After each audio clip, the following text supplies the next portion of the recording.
Hi Pokemon Masters, Birdkeeper Toby here and welcome back to another video. This one less highly edited than the last 10. There will be some editing, but expect no assets coming onto screen. Look, I'm just gonna draw them.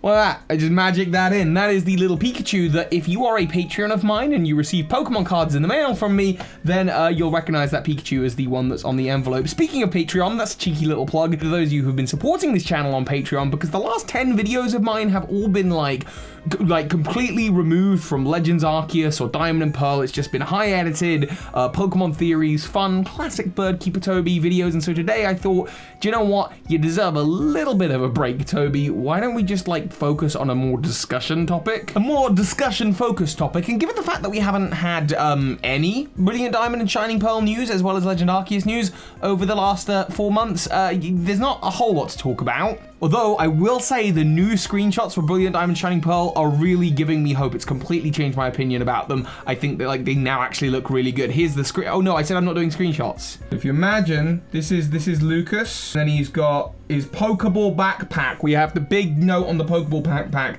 They made it look really, really cool. He's got his little Pokeball in his hand, and then we've got a Buizel over here. So that's the Buizel, and then that's the Lucas. And as you can see, as I'm capturing in this drawing, the screenshot is just so high res. There's all these textures in the background. The trees look great. Trees look great this time, and the mountains look good. I'd do a side by side, but my hand's getting tired. Anyway, that's not what this video is about. This video is instead about what's going to come after Diamond and Pearl. What's going to come after Legends Arceus. I did a kind of predictions video like this at the tail end of last year, talking about how 2021 it was a guarantee that we would see the Sinnoh region in some form or another, and I was doubly right.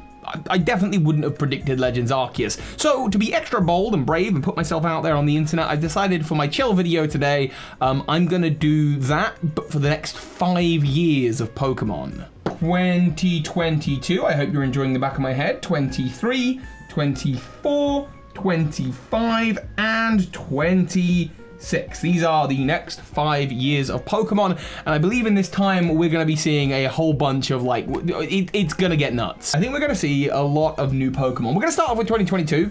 2022, January, we already know we're getting Legends Arceus. I'm just going to put Sinnoh for the moment, and that's going to become important for a moment. We obviously know we're getting Sinnoh as well, with the Brilliant Diamond Shining Pearl remakes being handled by Ilka, and that is going to be, of course, in the end of 2021 this year. I also think, given that the average lifespan of a region of a generation is 3 years, and we've had 1 year, 2019, for Sword and Shield, then the DLC in 2020, and then Diamond and Pearl in 2021, and Legends Arceus in 2022, we're due a new region. Generation 9 will be coming up after Legends Arceus. The only question is it in 2022? Or is it in 2023? It's possible, given that Legends Arceus is so early on in 2022, that they could do Gen 9 in 2022 at the tail end. But I'm just going to put a little bracket here and the word new. We're going to get a new Gen 9. And like I said, the average lifespan of a generation is about 3 years. Generation 9, 2024, 2025, 2026. Generation 10? At first you might think no, because we're doing 4 years of this, and it seems like a really quick turnaround to move into Generation 10, but I do believe that the release, or at the very least the announcement of Generation 10, will be in 2026, and I think it's going to be a pretty big deal. Here's why. First and foremost, 2026 is Pokemon's 30th anniversary. 30 years, 10 Generation X of Pokemon. And here's the other big bit of it, right now, and here's the other big piece of this puzzle, Calyrex, the most up-to-date final Pokemon in the Pokedex, is number 898. Over the last 4 generations, I think the Pokedex numbers have been pretty small, typically under 100. Loss introduced 72, Alola had around 85, we'll make it up to 87 because Meltan and Melmetal, why not, let's just add them there. I know they're not. And then a further 88 in the Galar region, which means if we had a similar amount, we could effectively, by the end of Generation 9, hit around just shy of the 1,000 mark. In fact, I think it would be really fitting if by the end of Generation 9, there were 999 Pokemon, and people would just constantly say there's nearly 1,000 Pokemon that have been discovered. It's a great selling point, that 1,000 mark. Great enough that you might want to use it for 2 generations. So Generation 9, there are nearly 1,000 Pokemon. And then Generation 10, at the 30th anniversary, there are over 1,000 Pokemon, with the first Pokemon being released in Gen 10 being the 1,000th Pokemon. And by the way, that would mean that Generation 9's Pokedex would be 101 Pokemon big, meaning that Generation 9, they can sell it as having over 100 new Pokemon. So you can see a lot of selling points for Gen 9 happening in late 2023, but as we all get excited for the big thing coming on the horizon, Generation 10, Gen 10, over 1,000 Pokemon, 30th anniversary. I think that's a huge opportunity for Pokemon. I don't think that they haven't thought of this. I think this is a good selling point for them. So we're gonna put new gen down the bottom. And realistically, that leaves us a window of about maybe a half of 2023, or maybe 2023 is covered with Gen 9. Gives us 2024, 2025, and maybe the early half of 2026 if they do another Legends type thing. Speaking of which, let's have a look at our options for remakes, revisits, DLC, that kind of thing.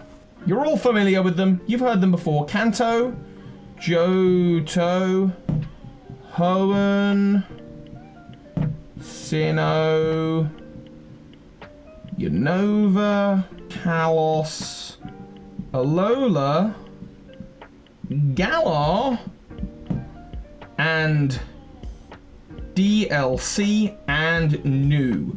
Okay, so we've already got on this list 2 brand new games, Generation 9 and Generation 10. They will be in new regions, so we can cross out new. New is no longer something we need to worry about. Also, Sinnoh is being revisited right at the top end of this, so I don't think we need to worry about Sinnoh anymore. Next up, let's talk chronologically. You know how this remake things goes. There was absolutely nobody thinking in the run-up to Diamond and Pearl Confirmed that was thinking, oh yeah, next we'll be going to Kalos. No one was thinking that. Why would they? Because of course, chronologically, Sinnoh and then Unova come first. For that reason, we still haven't had a Unova region. I fully suspect that Kalos, Alola, and then of course Galar, because that's the generation before, will not see any kind of big revisits on the consoles, on the Switch, or I guess by the time of 2026, it could be like the new Super Switch. Heck, they've only just done the OLED screen. In another 5 years, we might finally be looking at that 4K Switch, but I suspect it will still be a Switch. Man, if all those things line up, Gen 10 is looking to be a big game. Anyway, we're left with Kanto, Johto, Hoenn, Unova, and of course, DLC. And I think given that DLC probably worked quite well for Galar, I think DLC is likely to come out the year after Generation 9. Perhaps Gen 9 comes out in 2022 on the tail end, and then 2023 is DLC. This is all very provisional and flexible. And we're still left with 2024 and 2025. What does the future of remakes look like? Will we be revisiting Kanto, Johto, Hoenn, or Unova? Well, the next game I want to cross off the list is Hoenn. We visited Hoenn in the 3DS era, which is still recent history as far as the Pokemon timeline is concerned. Again, we haven't visited the Sprite era of Unova in quite a while. That definitely takes priority over Hoenn. I think if Hoenn is to make an appearance, it might be if they finally decide to do virtual console or I guess eShop releases of the original Hoenn games, so Ruby, Sapphire, and Emerald. Fire Red, Leaf Green, that kind of stuff. If they decide to put that on the eShop somewhere, I could imagine that happening along this timeline. Or perhaps it'll happen closer to 2026 as a build-up, as a celebration of 30 years of Pokemon. But for our main games, I think Hoenn is probably out. And that just leaves us with Kanto, Johto, and Unova. And Kanto, again, while I know they look for any excuse to resell Kanto to you, Let's Go was, only, again, a few years ago. I just don't think it's gonna happen. And of course, with the Johto games, there is the option to revisit Kanto at the end. So for now, I'm gonna cross out Kanto and I wanna talk about these. Johto and Unova. We have 2 games and we have 2 years. Now, do I think we're gonna get 2 remake years back to back? Maybe, maybe not. Maybe the DLC for Generation 9 separates them. I don't know. And the question is, what do they do? Do they do Legends games, or do they do remakes in the same way that Ilka are handling Brilliant Diamond and Shining Pearl? Thinking about that did give me an idea. Heart Gold and Soul Silver were originally part of Generation 4. And no, by the way, I don't think they're going to do Let's Go Johto. I think Let's Go Pikachu and Eevee were designed for a specific purpose, and that purpose was to bring casual players in from Pokemon Go to the main series. I don't think that need exists anymore because Pokemon Go, while still absolutely huge, is not what it was back 5 years ago as a cultural moment. I don't think there's going to be that much desire to recreate Johto in the same way. Plus, Johto is an interesting region. There's a lot of love about the Johto region specifically. I mean, the original release is sure, but Heart Gold, Soul Silver. People talk about Heart Gold, Soul Silver like they are the peak of Pokemon, and I think Pokemon knows this, and I think they also know that the generation of adults who grew up playing Pokemon, who started with the Heart Gold, Soul Silver and Diamond Pearl era, that now is the time to cash in on their nostalgia. That's why we're doing Brilliant Diamond, Shining Pearl and Legends Arceus in 2022. And that makes me wonder, this handing over of these traditional remakes to ILCA, these ports, these one-for-one recreations, whatever you want to call them, this might be a good opportunity for them to recreate Heart Gold and Soul Silver that were created on the same engine as the original Diamond and Pearl, but this time in the hands of ILCA, while Game Freak work on the next big project, and they build all up towards this big Generation 10. I wonder if somewhere in this 2024 to 2025 bubble, if we could see Johto, but specifically remakes of the remakes, Heart Gold, Soul Silver, but in the style of Brilliant Diamond, Shining Pearl. We'll call it Chibi. I'm going to call it Chibi, Heart Gold, Soul Silver, Johto. And of course, that'll include the Kanto region. So there's your Kanto fix for the next 5 years, Pokemon. Calm down, you don't have to, it's all chill. You don't need to keep selling us Kanto. I think that is the best way to integrate Johto. Not Let's Go Johto, not just flat ports of the original Gold, Silver, and Crystal, because they were on Virtual Console, again, in relatively recent years. And I don't see them doing a Legends Celebi game just yet. In fact, this whole idea of doing more Legends games, it's totally possible. And I think specifically it works really well with the Unova region for a Legends Kyurem game that shows us the original dragon. And I think it works really, really well for a Legends Kalos game, which would be further down the line, focusing on Zygarde and filling in that Pokemon Z role. If that's the case, then I suspect we'll get Unova Legends down here. This, of course, as long as Legends Arceus performs well. Now, if Legends Arceus doesn't do well, then maybe they scrap this and then they do a more traditional remake style of Pokemon Black and White / Black and White 2, merging them together to make some kind of Black and White 1.5 or Black and White 3. But I fully suspect that if Legends Arceus does well, that they will do a Unova Legends right before that 30th anniversary. Perhaps it may be the case that, just like in 2022, there's the possibility that they might start the year with Legends Arceus and then move on to Generation 9. It could well be the case that Unova Legends is even down in 2026. I'm going to suggest, and I think this is my final prediction, been rambling for long enough. 2022 Legends Arceus, 2022 to 2023 Generation 9, 2023 to 2024 Generation 9 DLC, 2024 to 2025 Johto Heart Gold Soul Silver Chibi style, 2025 to 2026 Unova Legends, and 2026 the announcement and or release of Generation 10. 1000 Pokemon, 30th anniversary. And it also means that Generation 9 isn't just some kind of weird stopover generation where we're all like, yeah, Gen 9's cool and all, but where's Gen 10? I think there is something about the number 9 that it's a really hard number to market. This is why Apple, for example, I assume, didn't do an Apple iPhone 9 after the iPhone 8. They just kind of went, there's been at least 10 iPhone variations out there. Let's just move straight on to iPhone X, iPhone 10. Or they gave the 9 a different name, like SE2 or some other weird thing. 9 is a really hard number to market because everyone's thinking, because this is the way human brains work, what's going to happen with the 10th? What's going to happen next? It's hard to get excited for the 9th. But by doing it this way and having Generation 9 introduce around 101 new Pokemon, there's over 100 new Pokemon in this generation, meaning it's the biggest generation in the last 3. But on top of that, it means that we're now at nearly 1,000 Pokemon, meaning it's, again, another big deal. This is the generation that nearly got us to that benchmark. And then Generation 10, of course, or perhaps there's some mythical that appears in Unova Legends, or heck, even the original dragon might be the 1000th Pokemon in the Pokedex. Anyway, This is a low graphics, or no graphics video.